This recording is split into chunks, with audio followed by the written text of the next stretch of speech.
তোমাকে যে খুঁজি না এটা সত্যি নয়। ওকে মেরে ভুল বাহানায় অন্য কোনো নাম সেজে কিংবা তোমার অন্য কোনো বন্ধুর খোঁজ করতে গিয়ে তোমার খবর আমি ঠিকই নিই। খবর রাখি তুমি সুস্থ কিনা, খবর রাখি তোমার কাজকর্ম কেমন চলছে, খুব বিশ্বস্ত সূত্র থেকে খবর নিই তুমি প্রেম করছো কিনা, নতুন প্রেমিকা আমার থেকে সুন্দরী কিনা, আমার থেকে বেশি দিন টিকে গেল না তো।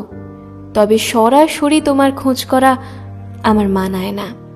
কাছে গিয়ে যে তোমায় সোজাসুজি জিজ্ঞাসা করব কেমন আছো, কেমন চলছে তোমার নতুন প্রেম, কেমন চলছে তোমার নতুন জীবন, সেটা নাকি শোভনীয় নয়।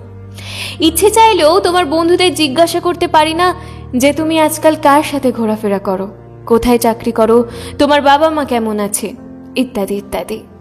এসব জিজ্ঞাসা করলে নাকি লোকে আমায় হ্যাংলা বলবে, নির্লজ্জ ডাকবে। একটা সম্পর্ক এতটাই বিচ্ছিরিভাবে শেষ হলো যে একদিন যার কথা দিয়ে দিন শুরু হতো, একদিন যার পাশে শুলে রাত পূর্ণতা পেত, একদিন যার জন্য শাড়ি পরা, কবিতা লেখা, সিগারেট ছেড়ে দেওয়া, যার সঙ্গে সংসার করার স্বপ্ন দেখা, যাকে নিয়ে হাজার অহংকার, অভিমান, অভিযোগ, সমস্ত আবেগ, আজ তাকে নিয়ে খুব সাধারণ কৌতূহল রাখতেও বারণ। একটা বিচ্ছেদ এতটাই ভয়ঙ্কর যে দুটো পরিচিত মানুষের একে অপরের মুখোমুখি আসাতেও ফতোয়া জারি করতে হয়। একটা প্রেম ভাঙলে এতটাই ধ্বংসাত্মক হয়ে যায় যে একদিন যাকে ভালোবেসেছিলাম আজ তার ভালো থাকার খোঁজ নেওয়াটাও এক প্রকার বেআইনি।